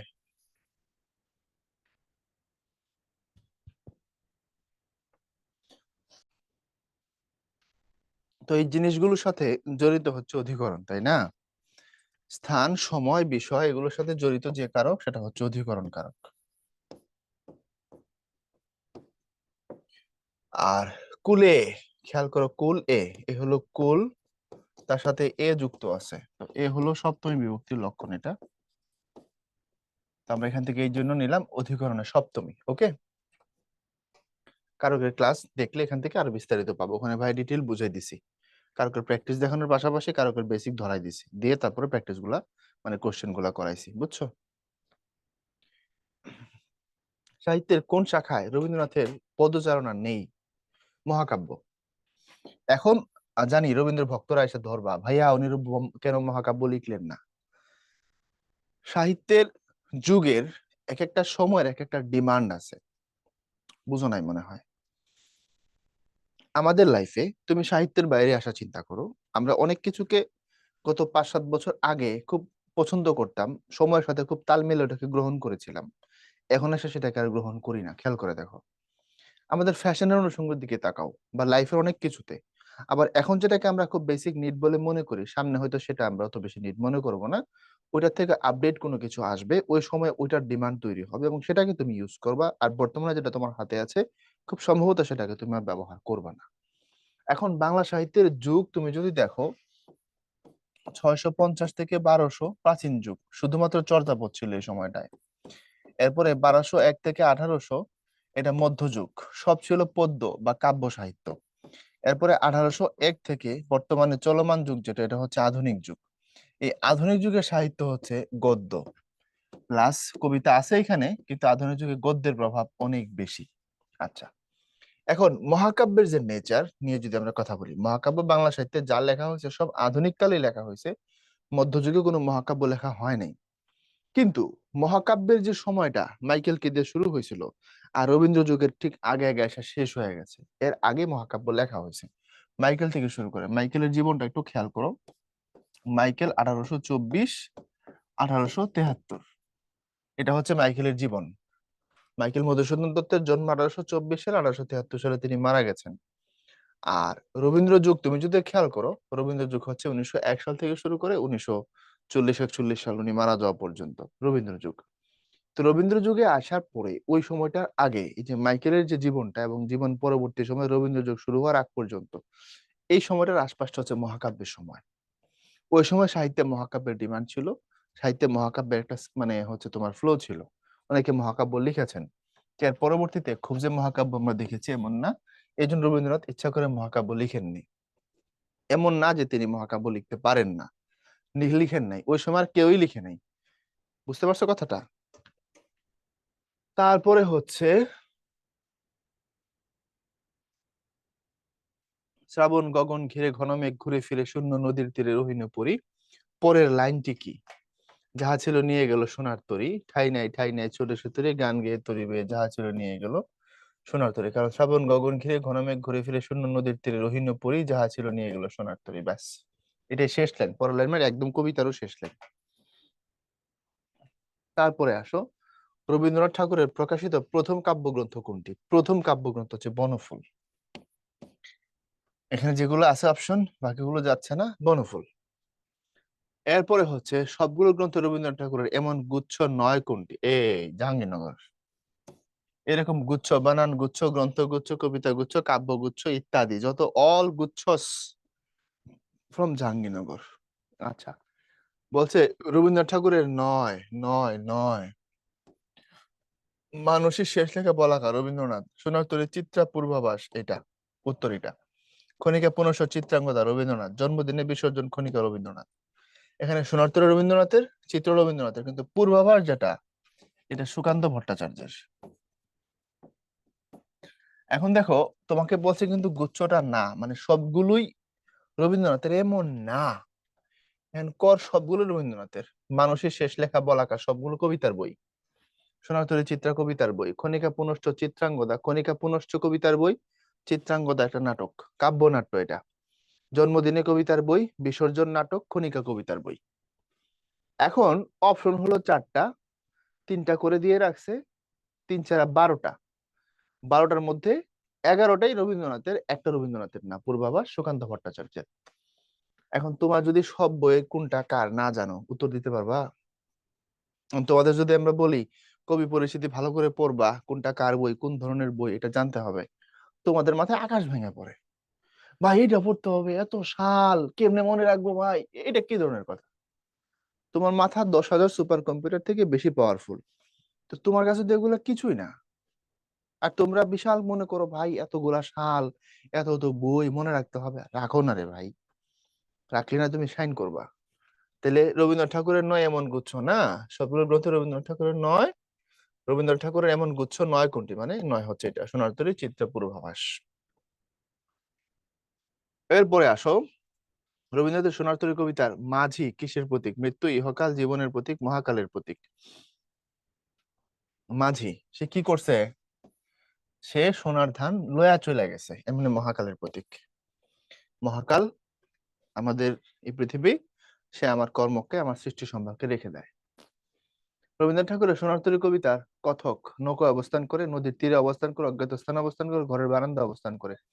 নদীর তীরে অবস্থান করে, কারণ কথক যিনি, যার মুখে এটার বিবরণ আমরা শুনতে পাইছি, উনি তো কৃষক, তাই না? মানে রূপকার্থে বা ব্যঞ্জনায় শিল্প স্রষ্টা কবি, তো উনি ছিলেন কই? উনি নৌকায় ছিলেন না। অজ্ঞাত স্থানে ছিলেন ঘরের বারান্দায় ছিলেন না। উনি ছিলেন হচ্ছে নদীর তীরে, বলেই ছিলেন গগনে গরজে মেঘ ঘন বরষা, কুলে একা বসে আছি নাহি ভরসা, কুলে ছিলেন। এরপর সোনার তরী কবিতায় গান গেয়ে তরিবে কে আসে পারে, কে বলতে কবি কাকে বোঝাতে চেয়েছেন? বাউল মাঝি, কবির নিজ সত্তা, কৃষক, মহাকাল। এখন খেয়াল করো, এখান থেকে উত্তর নেওয়ার ক্ষেত্রে তোমাকে যথেষ্ট সাবধানী হইতে হবে। কৃষক তো উনি নিজে, এটা উত্তর হচ্ছে না। কবির নিজ সত্তা, এটা তো উনি আসছেন না, কবি নিজে তো, কৃষক আর কবির নিজ সত্তা ঘুরাই ফিরে একই জিনিস, দুই রূপে। এখন সোনার তরী কবিতায় গান গেয়ে তরিবে কে আসে পারে, কে বলতে বোঝানো হয়েছে কাকে? দেখো, বাউল মাঝি এবং মহাকাল দুটোকে নেওয়ার প্যারালালি সুযোগ আছে। এখন কথা হচ্ছে কোনটা বেস্ট ওয়ান, যেটা বেস্ট ওয়ান আমাদের সেটাকে নিতে হবে, ঠিক না? এখন যিনি আসছিলেন তিনি তো মাঝি, যিনি আসছিলেন তিনি তো মাঝি, রাইট? গান গাইতে গাইতে আসছেন, এই জন্য বাউল মাঝি এটা বলা হয়েছে। এখন প্রশ্নে খেয়াল করো, কে বলতে কবি কাকে বোঝাতে চেয়েছেন? আসছে তো মাঝি, মাঝি বলতে কাকে বোঝাতে চেয়েছেন, মানে মহাকাল। যদি বলতো কে আসে পারে, কে এখানে কে, তাহলে বুঝতাম এটা মাঝি। কিন্তু কে বলতে বুঝাইছে কাকে, অন্তর্নিহিত অর্থ থেকে অ্যান্সার নিতে হবে, সো এটা মহাকাল। ওকে। রবীন্দ্রনাথ শাহজাহান কবিতাটি কোন কাব্যে স্থান পেয়েছে? বলাকা, এটা পৈর, শাহজাহান পৈর। তাজমহল তো নিয়ে সবাই মানে প্রেমে মাইতে থাকো, অমুক তমুক, আমি তোমার জন্য তাজমহল বানায় দেবো, কিন্তু ওই শাহজাহান কবিতা না পড়ে এই তাজমহল তাজমহল করো না। আর সৈয়দ মুস্তফা আলীর শবনম না পড়ে প্রেম করার চেষ্টা করো না। ওকে, বিয়ের পরে যখন প্রেম করবা, তার আগে শবনম পড়বা। এরপরে সোনার তরী কবিতায় সোনার ধান বলতে কি বোঝানো হয়েছে? স্বর্ণবর্ণের ধান, দামি ধান, জীবনের সৃষ্টিকর্ম, জীবনের আনন্দ। খেয়াল করো, সোনার তরী কবিতায় সোনার ধান বলতে কি বোঝানো হয়েছে? স্বর্ণবর্ণের ধান, স্বর্ণবর্ণ মানে হচ্ছে সোনালী কালার। দামি ধান, ধানের দাম অনেক বেশি। জীবনের সৃষ্টিকর্ম, জীবনের আনন্দ, তাহলে সোনার ধান মানে হচ্ছে জীবনের সৃষ্টিকর্ম, ডেফিনেটলি নিঃসন্দেহে চোখ বন্ধ করে বলতে পারি আমরা জীবনের সৃষ্টিকর্ম। এটা আমার লাইফে উৎপাদন করা, আমার লাইফের অ্যাচিভমেন্ট, আমার অর্জন, রাইট? রাশি রাশি ভাড়া ভাড়া কোন পদের দৃষ্টান্ত? রাশি রাশি ভাড়া ভাড়া নির্ধারক বিশেষণ, সমুচ্চয় অব্যয়, অনুকার অব্যয়, ব্যতিহারিক সর্বনাম। অনেক কঠিন প্রশ্ন এটা, ব্যাখ্যা করে দিচ্ছি। উত্তর হচ্ছে নির্ধারক বিশেষণ। কারণ কথা হচ্ছে এটা নির্ধারক বিশেষণ কিভাবে, বাকিগুলো না কিভাবে। আচ্ছা, বাকিগুলো আগে একটু চিনি। ব্যতিহারিক সর্বনাম, এটাকে ইংলিশে বলা হয় রেসিপ্রোকাল প্রনাউন। রেসিপ্রোকাল প্রনাউন, এখন দেখো তো চিনো কিনা। মানে ইচ আদার,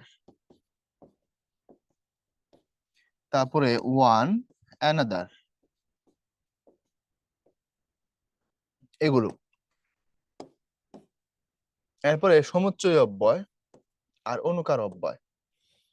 সমুচ্চয় অব্যয় যেটা তুমি এখন এটাকে ডিরেক্ট যেটা পড়ো সেটা হচ্ছে যোজক, এই অর্থে সমুচ্চয় অব্যয়কে পড়ো। চিনাই দিলাম, মানে এবং, ও, তারপরে কিন্তু, এগুলোই মূলত সমুচ্চয় অব্যয়। আর অনুকার অব্যয় যেটা, এটা শব্দদ্বিত্বের ভিতরে নিয়ে গেছে, এটা অব্যয়ের অংশে আর রাখে নাই। আগে এই প্রশ্নটা দেখো 14-15 সেশনের আগে অব্যয় 4 রকমের ছিল: সমুচ্চয় অব্যয়, অনুকার অব্যয়, ধনাত্মক অব্যয়, আর হচ্ছে তোমার আহ অনুসর্গ অব্যয়।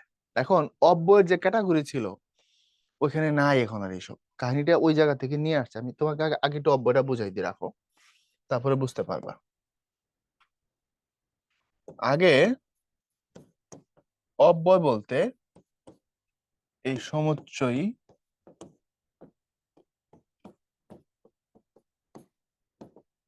অনন্যয়ী,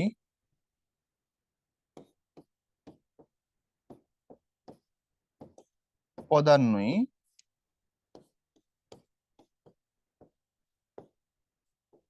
ধনাত্মক বা অনুকার, এরকম ছিল। আচ্ছা, এখন তাহলে তুমি এগুলাকে কই রাখছো? এটা কোথায়? যেটা সমুচ্চয়ী এটা এখন হয়ে গেছে যোজক, এটাই যোজক।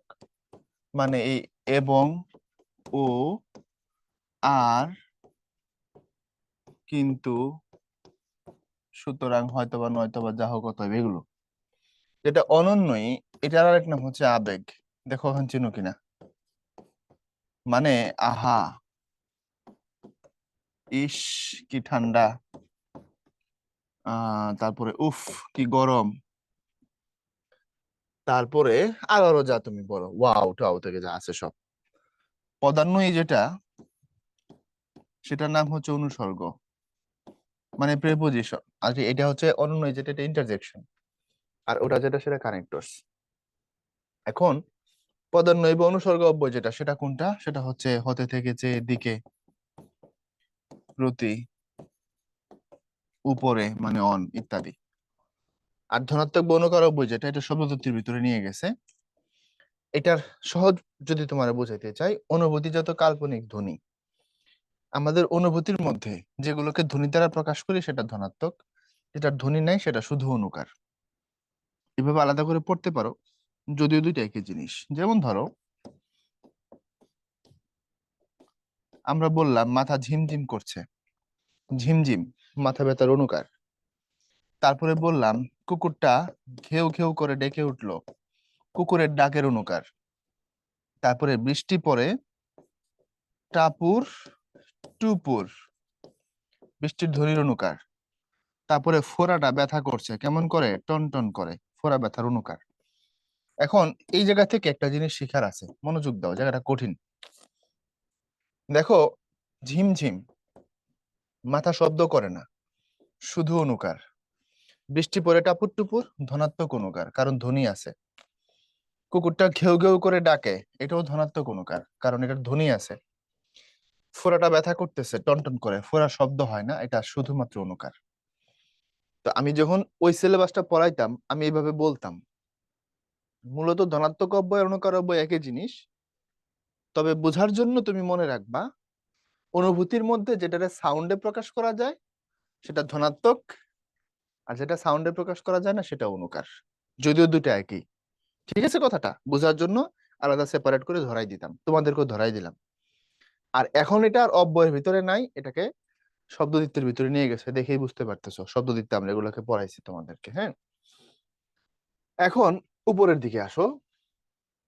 অব্যয়ের মধ্যে এই যে 4টা ক্যাটাগরি ছিল এটাকে হাওয়া করে দিছে, দিয়ে আর বাকিগুলোকেও এই অব্যয়েরই অংশ পদান্বয়ী বা অনুসর্গ, অনন্বয়ী বা আবেগ, সমুচ্চয় বা যোজক। এর জন্য এখন আর অব্যয় কথাটা ইউজ করা হয় না, সরাসরি এই জায়গায় নিয়ে এসে বলা হয়, এখানে বলা হয় যোজক, আবেগ, অনুসর্গ ইত্যাদি। আমি কি বুঝাতে পারছি ব্যাপারটা তোমাদেরকে? এই হলো অব্যয়ের হিসাব। এখন আসো যেখানে আমরা ছিলাম, অনুকার সমুচ্চয় বুঝাইতে গিয়ে এগুলো সব তোমাদের বলে দিলাম। ব্যতিহারিক মানে হচ্ছে পরস্পর, তারপরে একে অপর। হম এই যে দে লাভ ইচ আদার, তারা একে অপরকে পছন্দ করে বা ভালোবাসে ইত্যাদি। তো এই যে ইচ আদার, ওয়ান অ্যানাদার, এই জিনিসগুলো হচ্ছে ইংলিশে রেসিপ্রোকাল প্রনাউন, আর বাংলায় বলে ব্যতিহারিক সর্বনাম। এখন প্রশ্ন হচ্ছে নির্ধারক বিশেষণ যেটা, এটা কি? এটা পরীক্ষায় আবার আসবে না এই গ্যারান্টি তুমি দিতে পারো না, আবার আসতে পারে, কারণ জিনিস কঠিন। নির্ধারক বিশেষণ, বিশেষণ মানে কি? দোষগুণ, অবস্থার সংখ্যা, পরিমাণ, তাই তো? তো মনে রাখবা, দ্বিরুক্ত শব্দ দিয়ে যদি, দ্বিরুক্ত শব্দ দ্বারা যদি পরিমাণে বেশি বোঝানো হয়, পরিমাণে যদি কেমন বোঝানো হয়? বেশি। দ্বিরুক্ত শব্দ দ্বারা যদি পরিমাণে বেশি বোঝানো হয়, তখন সেটিকে নির্ধারক বিশেষণ বলে। দ্বিরুক্ত শব্দ দিয়ে যদি পরিমাণে বেশি বোঝানো হয় তখন তাকে বলে নির্ধারক বিশেষণ। এখন আসো প্রশ্নের দিকে তাকাও। রাশি রাশি, ভাড়া ভাড়া, রাশি রাশি, ভাড়া ভাড়া, খুব খেয়াল করো। তাহলে আমি বললাম রাশি রাশি,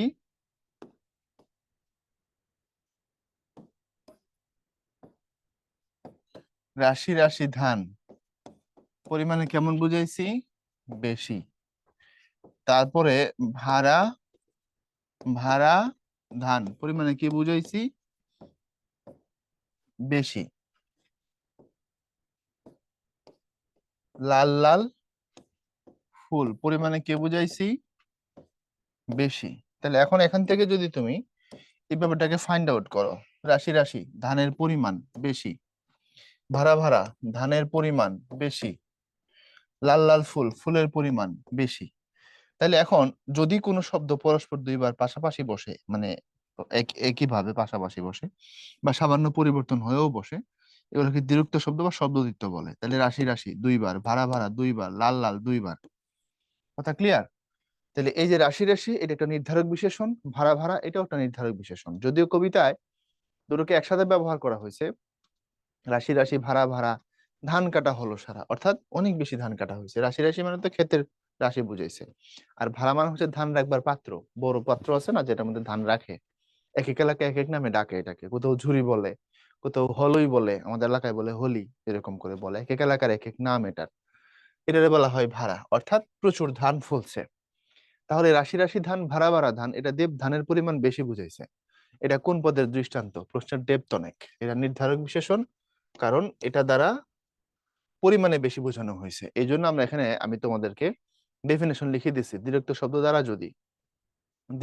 দ্বারা যদি পরিমাণে বেশি বোঝানো হয় তখন সেটাকে নির্ধারক বিশেষণ বলে। ওকে, তাহলে এটা ক্লিয়ার হয়ে গেল আশা করি। তারপর আসো রবীন্দ্রনাথ ঠাকুরের সোনার তরী কোথায় বসে লেখা? কুষ্টিয়া, সিরাজগঞ্জ, সিমলা, কলকাতা। এটা নিয়ে মতভেদ আছে, তবে বেশিরভাগ গবেষকের মতামত অনুযায়ী এটা হচ্ছে কুষ্টিয়াতে উনি যখন ছিলেন তখন লেখা, বেশিরভাগের মতামত অনুযায়ী। ঠিক আছে, কিন্তু সোনার তরী কবিতার মধ্যে অনেকগুলো কবিতা রাজশাহীতে বসে লেখা, বুঝো নাই? এই সোনার তরী বইটা যদি তুমি পড়ো, অথবা ধরো সঞ্চয়িতাও যদি পড়ো, আমি সঞ্চয়িতার মধ্যে দেখছি এটা, কবি কোন বইটা, সরি, কোন কবিতাটা কোথায় বসে বসে লিখছেন, ওইটা ওই কবিতার নিচে সিগনেচার দিয়ে উনি লিখে দিয়ে রাখছেন, সময়, জায়গা, তারিখ, সবকিছু। ঠিক আছে, কবিতার নিচে, কবিতা শেষ হলে সিগনেচার দিয়ে কোন জায়গায় বসে কখন লিখছেন এরকম লেখা আছে। সোনার তরী বইটার মধ্যে যে কবিতাগুলো আছে, প্রচুর কবিতা তুমি পড়লে দেখবে নিচে রামপুর বোয়ালিয়া, রামপুর বোয়ালিয়া প্রচুর জায়গায় লেখা। রামপুর বোয়ালিয়া রাজশাহীর পদ্মার এলাকার নাম। তো কুষ্টিয়াতে যে নদী, ওই এলাকাতে বসে বলা হয় তিনি তখন কুষ্টিয়া শিলাইদহ অবস্থান করতেন। ওই সময়কার কবিতা হচ্ছে এটা। জমিদারের সূত্রে উনি তো এই এলাকার জমিদার এটা পাইছিলেন সেই সময়কার। ওকে।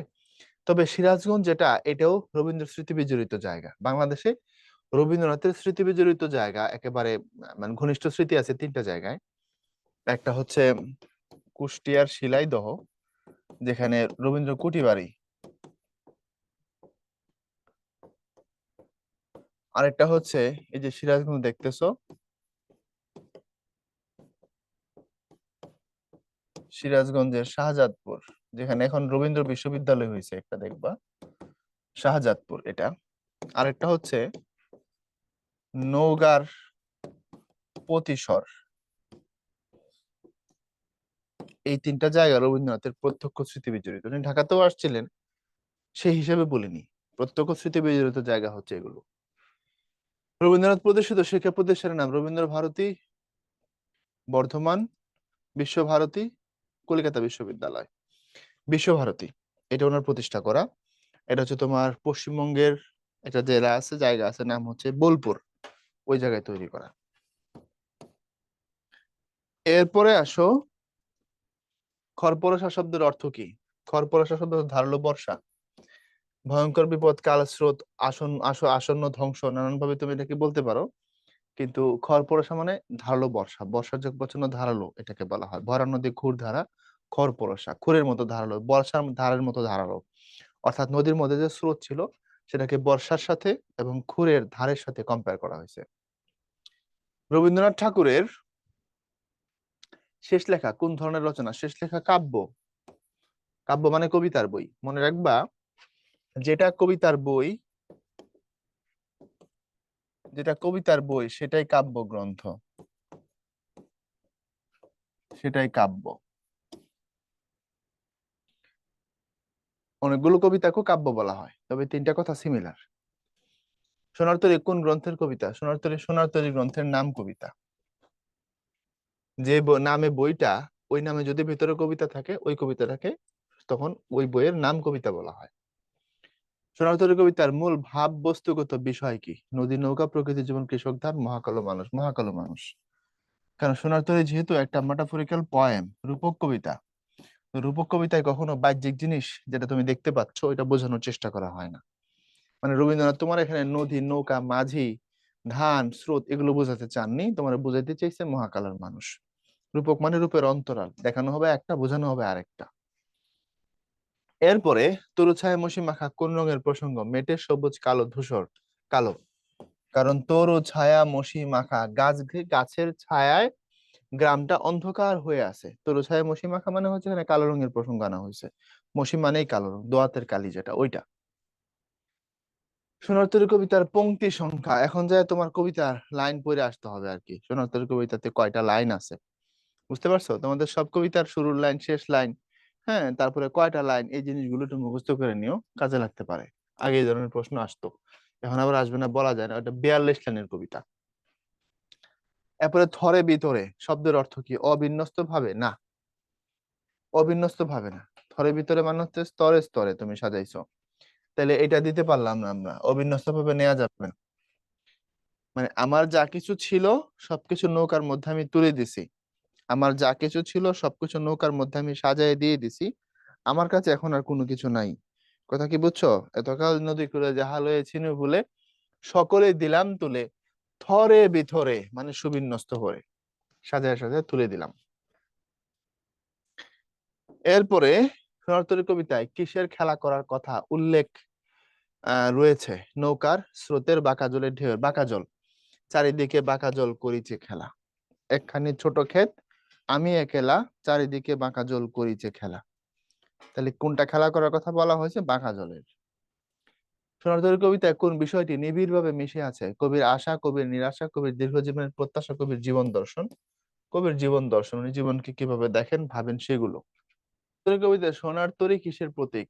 তরী হচ্ছে চিরায়ত শিল্পলোকের প্রতীক, কারণ মহাকালের সাথে হচ্ছে মাঝির সম্পর্ক।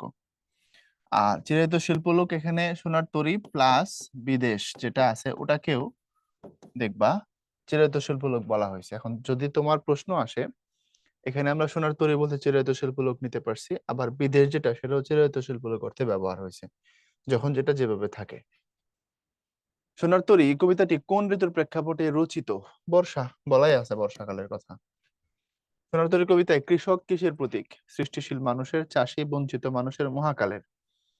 কৃষক, উনি তো চাষ করছেন ধানটা, তাইলে উনি এখানে সৃষ্টিশীল মানুষের প্রতীক। যেহেতু উনি ধান চাষ করছেন, ধান ফলাইছেন, সৃষ্টিশীল মানুষ যারা তাদের হাত দিয়ে সৃষ্টি সম্ভার তৈরি হয়, তাহলে তিনি সৃষ্টিশীল মানুষের প্রতীক। এখানে গান গেয়ে তরি বেয়ে কে আসে পারে, দেখে যেন মনে হয় চিনি উহারে। এখানে উহারে বলতে কাকে বোঝানো হয়েছে? উহারে বলতে বোঝানো হয়েছে এখানে মাঝিকে। কারণ মাঝি এখানে গান গাইতে গাইতে তরি বাইতে বাইতে আসছিলেন। তাহলে তুমি কবি, কাল, স্রোত, শিল্প স্রষ্টাকে নিতে পারছো না, যে দেখে যেন মনে হয় চিনি উহারে, মাঝিকে চিনার কথা এখানে বলা হয়েছে। ওকে। তরি বেয়ে আসার সময় মাঝি কি করছিল? গান গাইছিল, কথা বলছিল, নিশ্চুপ ছিল, কবিতা আবৃত্তি করছিল? না না না, গান গেয়ে তরি বেয়ে কে আসে পারে। চারদিকের বাঁকা জল কৃষকের মনে কি সৃষ্টি করেছে? দেখো, বলাই আছে চারিদিকে বাঁকা জল করিছে খেলা। এখন প্রচন্ড স্রোত, বর্ষার মতো স্রোত, খুরের মতো ধারালো স্রোত, উনি এখান থেকে কিভাবে যাবেন সেটা উনি বুঝতেছেন না।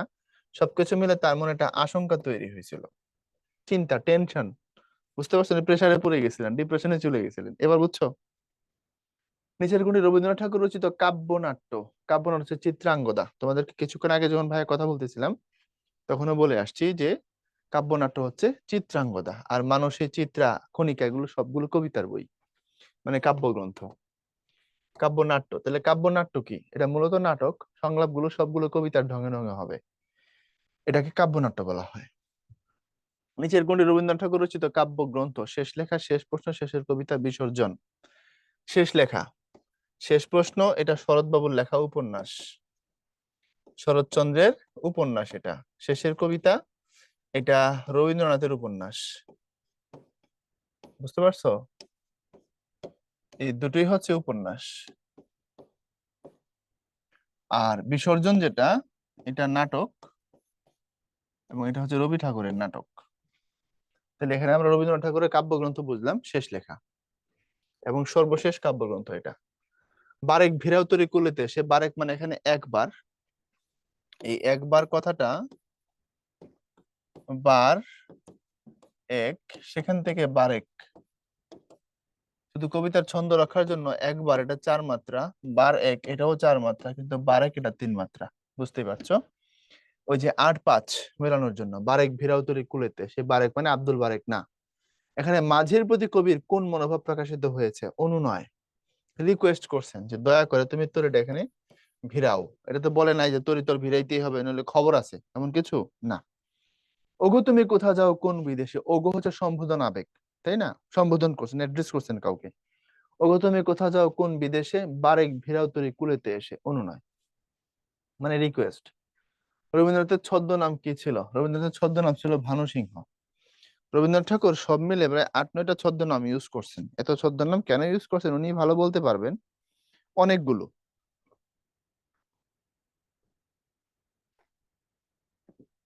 আমি তোমাদেরকে এগুলোর সাথে পরিচয় করাই দিব এখন। এটা তো ভানু সিংহ ঠাকুর। ভানু মানে রবি, সিংহ মানে ইন্দ্র, যেটা রবীন্দ্র এটাই ভানু সিংহ। একে একে শুরু করি না। ভানু সিংহ এটা একটা। তারপরে আন্নাকালী পাকরাশি এটা আরেকটা। তারপরে হচ্ছে অকপট চন্দ্র ভাস্কর এটা আরেকটা। তারপরে নবীন কিশোর শর্মন, নবীন কিশোর বর্মন না শর্মন? অকপট চন্দ্র ভাস্কর, নবীন কিশোর বর্মন। হুম। ভানুসিংহ ঠাকুর, আন্নাকালী পাকরাশি, অকপট চন্দ্র ভাস্কর, নবীন কিশোর শর্মন, নবীন কিশোর বর্মন, শর্মন। তারপরে হচ্ছে তোমার দিকশূন্য ভট্টাচার্য।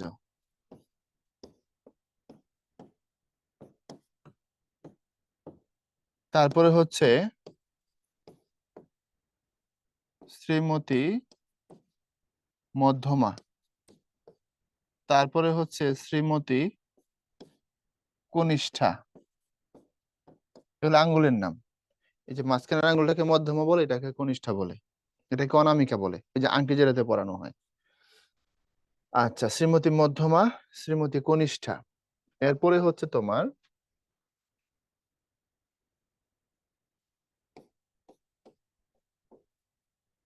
বাণী বিনোদ, বিদ্যা বিনোদ।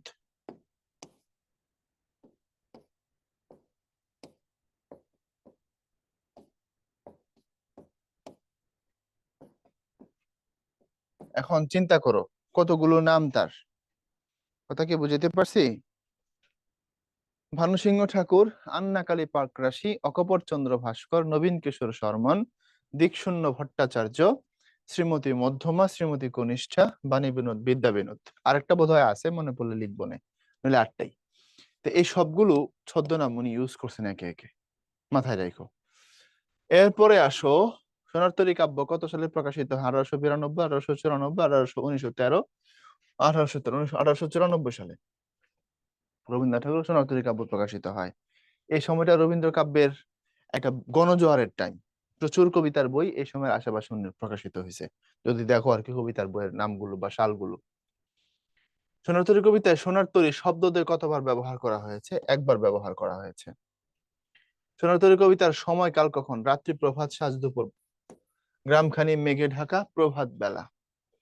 শূন্য নদীর তীরে রহিণীপুরী কথাটিতে কি প্রকাশ পায়? দুঃখ, আশঙ্কা, মৃত্যুর অপেক্ষা, নিষ্ঠুরতা।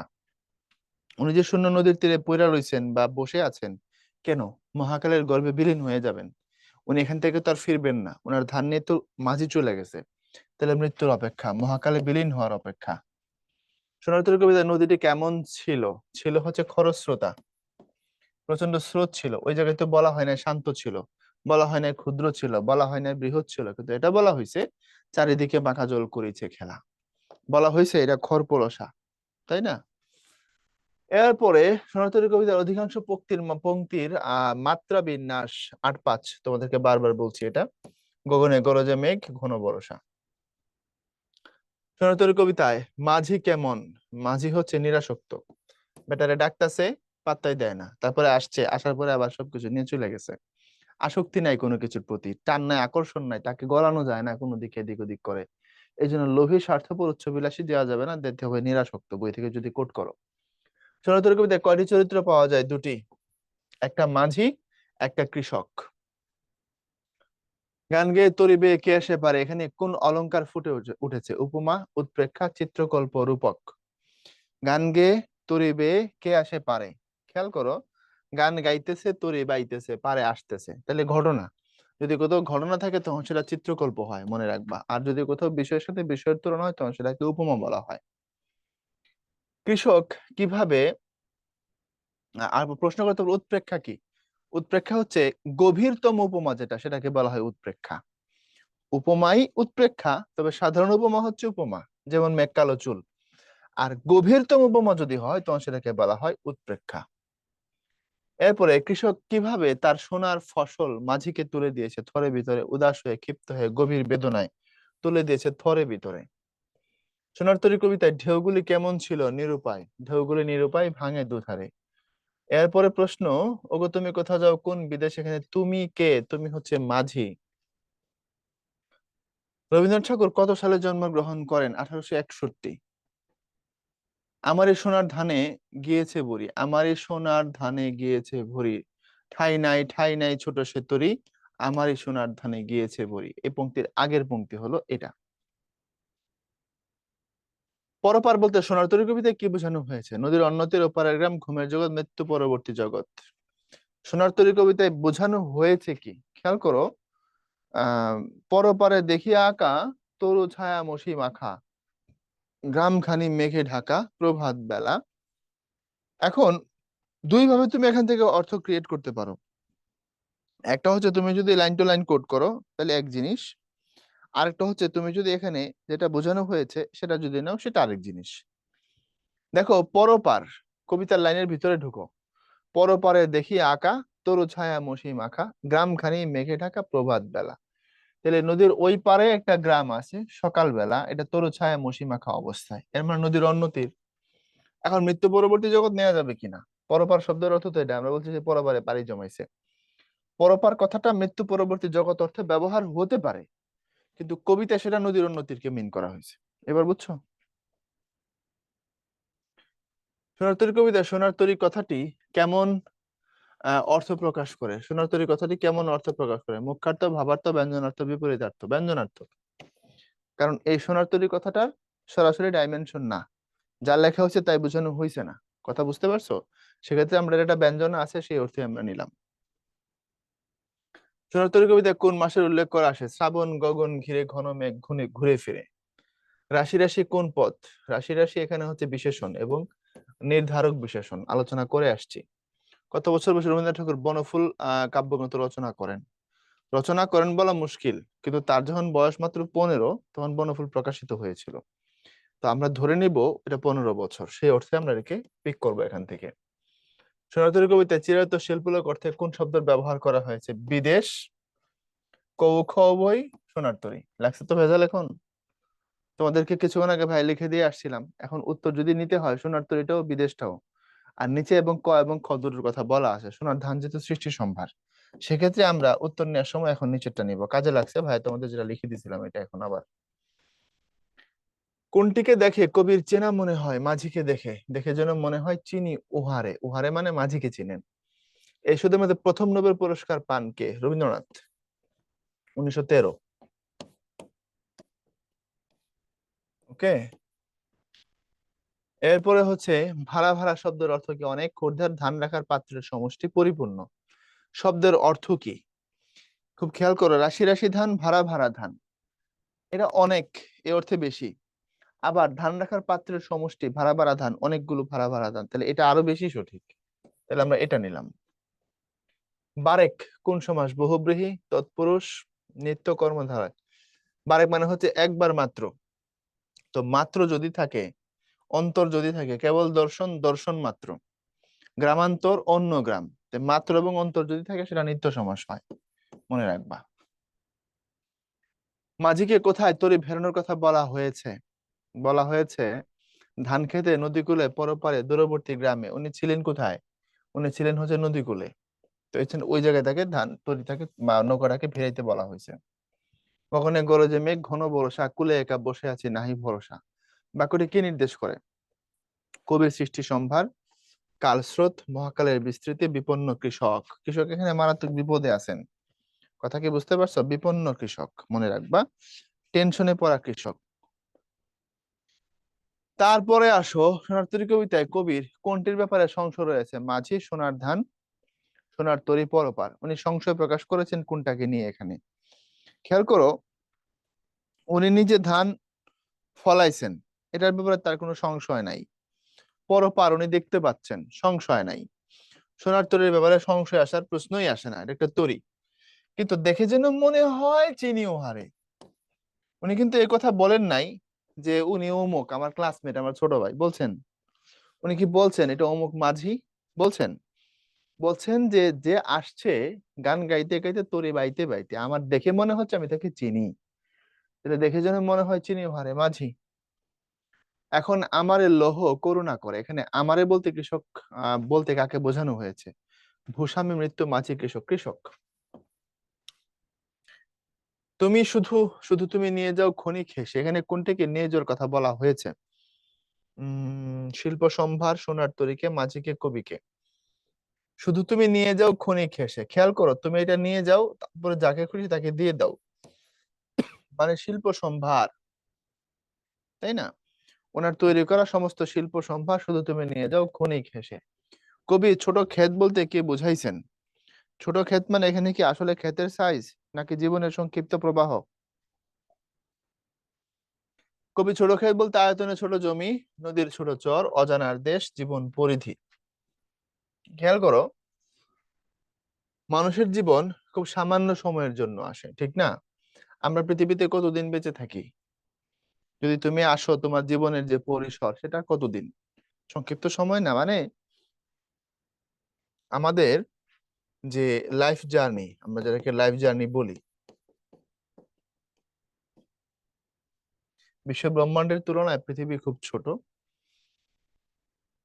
আর সমস্ত কিছু মিলে আমাদের যে জার্নি, আমরা যে গ্রহের জগতে ছিলাম, তারপরে আমরা যে মায়ের গর্ভে ছিলাম, তারপরে পৃথিবীতে আসছি, তারপরে মরার পরে আবার একটা বড় জীবন শুরু হবে, অনন্ত জীবন।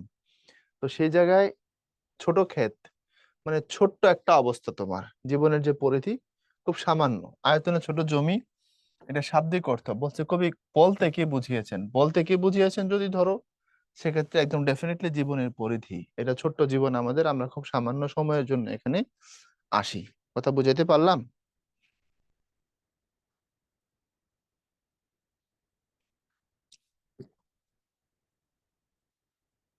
তারপরে আসো, সোনার তরী কবিতার রূপক অর্থে কোন দিকটি তুলে ধরা হয়েছে? মানুষের পার্থিব চেতনা, মানুষের অবিনশ্বর চেতনা, মানুষের কর্মফল চেতনা, মানুষের বাস্তবিক চেতনা। খেয়াল করো, আমরা পৃথিবীতে আসি, পৃথিবী থেকে আবার চলে যাই। পৃথিবীতে আমাদের সামান্য কিছু কাজ থাকে, সেগুলো আমরা করি। কেউ কেউ এখানে আমরা সাকসেস হই, কেউ কেউ আমরা পুরোপুরি সাকসেস হই না। এখন পার্থিব চেতনা যদি হইতো, তাহলে পৃথিবীতে, পার্থিব মানে পৃথিবী সম্পর্কিত আমাদের অর্জন, আমরা থেকে যাবো ইত্যাদি। অবিনশ্বর চেতনা মানে হচ্ছে যে চেতনার কোনো ধ্বংস হয় না। আর কবিতা যেহেতু রূপক, বাস্তবিক চেতনার এখানে তেমন কোনো স্থান নাই, আছে যেটা সেটা হচ্ছে কর্মফল। অর্থাৎ আমি এখানে সোনার ধান রূপে আমার কর্ম তৈরি করব, সেটা আমাকে পৃথিবীর পরবর্তী মানুষ যেটা আছে, নেক্সট জেনারেশনের কাছে আমাকে বাঁচায় রাখবে।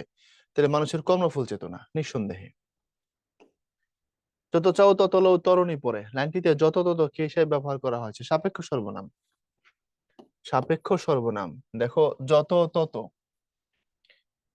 এখন সাপেক্ষ সর্বনাম আর সাপেক্ষ যোজকের মধ্যে পার্থক্য কি? আচ্ছা, দেখো সাপেক্ষ যোজক এটা হইতে পারে, সর্বনাম না। সাপেক্ষ যোজক আর সাপেক্ষ সর্বনাম তোমাদেরকে ভাই একটু একটু ক্লিয়ার করে দিই। আমি নিজেই দেখো যোজকের জায়গায় সর্বনামে দাগ দিয়ে দিছি। মনে রাখো, সাপেক্ষ সর্বনাম যেটা, এটা ব্যক্তির সাথে সম্পর্কিত হতে পারে। যেমন যিনি, তিনি, যিনি, তিনি। এটাকে একটু অন্য কালিতে লিখি, তাহলে তোমাদের সহজে বুঝতে এখান থেকে নিতে পারবা।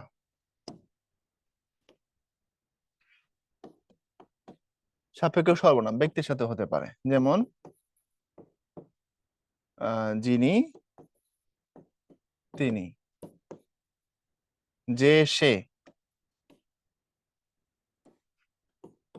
যে, সে, তারপরে হচ্ছে যার, তার, তারপরে হচ্ছে তোমার সাপেক্ষ যোজক। এটা ব্যক্তির সাথে না, অন্য যে কোনো কিছুর সাথে হতে পারে। যেমন যত তত, যখন তখন, যদি তবে। এখন আসো, এগুলোর মধ্যে সম্পর্ক কি, এগুলোর মধ্যে পার্থক্য কি? প্রথমত, এই সাপেক্ষ কথাটার একটা অর্থ আছে। সাপেক্ষ মানে হচ্ছে যেখানে শর্ত বিদ্যমান থাকে। সাপেক্ষ মানে হচ্ছে যেখানে শর্ত বিদ্যমান থাকে, শর্ত থাকতে হবে। কন্ডিশনালস, ভালো মতো বুঝো। তুমি এগুলোকে ইংলিশে যখন পড়ো কমপ্লেক্স সেন্টেন্সে, কন্ডিশনালের আওতাভুক্ত এগুলো, রাইট? ইফ দিয়ে যেগুলো আছে তোমরা প্রচুর পড়ছো এগুলো। আচ্ছা, এখন এগুলোর সাথে শর্ত আছে কিনা, তারপর আমরা বুঝবো সর্বনাম কিনা নাকি যোজক। যিনি এখানে এসেছিলেন তিনি আমার ভাই, তাহলে একটা ক্লজ আরেকটা ক্লজের উপরে ডিপেন্ড করতেছে, তাই না? বাক্যের যে ক্লাসগুলো আছে সেখানে আলোচনা থাকে। তারপরে যে এসছিল সে চলে গেছে, যার বাড়ি তার খবর নাই। তাহলে দেখো তো, যিনি, তিনি, যে, সে, যার, তার সবগুলো ব্যক্তি, এক কথা। দুই নম্বর কথা হচ্ছে এগুলো সবগুলো জোড়ায় জোড়ায় আসে। এই সাপেক্ষ সর্বনাম আর সাপেক্ষ যোজকের সবচেয়ে বড় লক্ষণ, যেটা কমন লক্ষণ, সেগুলো জোড়ায় জোড়ায় থাকবে, একটা আসলে আরেকটা আসবেই। যেমন ধরো, যত আছে ততই নিয়ে যাও, যখন বৃষ্টি হয় তখন আমরা ফুটবল খেলি, যদি তুমি আসো তবে আমি তোমাদের বাড়িতে যাব। তাহলে দেখো, এই প্রত্যেকটা জিনিস জোড়ায় জোড়ায় থাকে, সাপেক্ষ সর্বনাম এবং সাপেক্ষ যোজক জোড়ায় জোড়ায় অবস্থায় থাকে।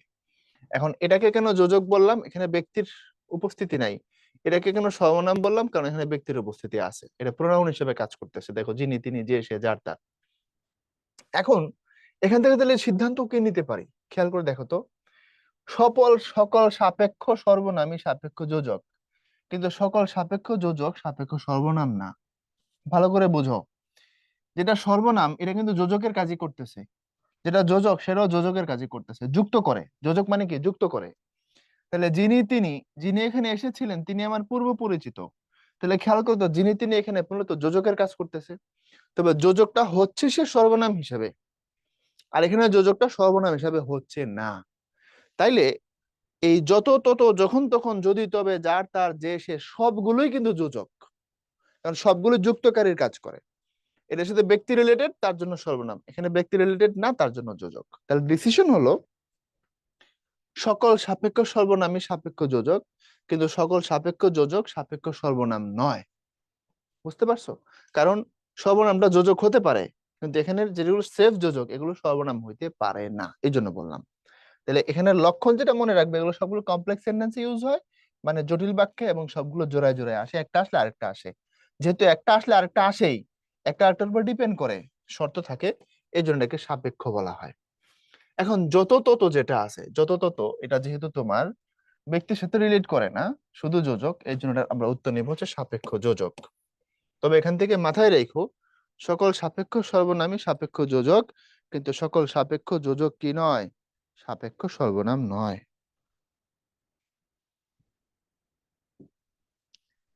তারপরে আসো, দেখে যেন মনে হয় চিনি উহারে, কথাটিতে কি প্রকাশ পেয়েছে? সংশয়, মানে আমি শিওর না আমি তাকে চিনি, ঠিক আছে, আমার মনে হচ্ছে আমি তাকে চিনি। সোনার তরী কবিতা শব্দের তরী কোন পদ? তরী বিশেষ্য, নাউন। তরী মানে নৌকা, তরী মানে নৌকা, তাই না? মহাকালের নিষ্ঠুর কালগ্রাসের শিকার, সৃষ্টিকর্ম চিত্রকল্প সৃষ্ট, শিল্প স্রষ্টা, শিল্প ডেফিনেটলি শিল্প স্রষ্টা, সে মহাকালের করাল গ্রাসের শিকার হয়, এবং তার সাথে চিরদিনের মতো কি হয়ে যায়? হারিয়ে যায়, তার অস্তিত্ব বিলীন হয়ে যায়। শত বছর ধরে নানামুখী ব্যাখ্যা, নতুন তাৎপর্য অভিষিক্ত কবিতা হচ্ছে সোনার তরী। কারণ এটা নিয়ে প্রচুর আলোচনা, সমালোচনা, ব্যাখ্যা, নানান ভাবে নানান কিছু উপস্থাপিত হচ্ছে। সোনার তরী কি ধরনের কবিতা? রূপক কবিতা। একটা দেখায় যদি আরেকটা বোঝানো হয়, তখন সেটাকে রূপক কবিতা বলা হয়। ধান কাটা হলো সারা, চরণটির সারা শব্দের অর্থ কি? শুরু, প্রস্তুতি, সম্পন্ন, কোনোটি নয়। ধান কাটা শেষ হয়ে গেছে, কমপ্লিট হয়ে গেছে। তাহলে ধান কাটা হলো সারা, সেরে ফেলেছি, শেষ করে ফেলেছি, সম্পন্ন করে ফেলেছি, সমাপ্ত, দা এন্ড। নিচের কোন কাব্যগুচ্ছ রবীন্দ্রনাথ ঠাকুর রচিত? চৈতালি, মানসিক খনিকা, ব্যথার দান, সঞ্চিতা, বনফুল, ঝরাপালক, খেয়া, স্মরণ, গীতালি, পলাতক, কনকাঞ্জলি।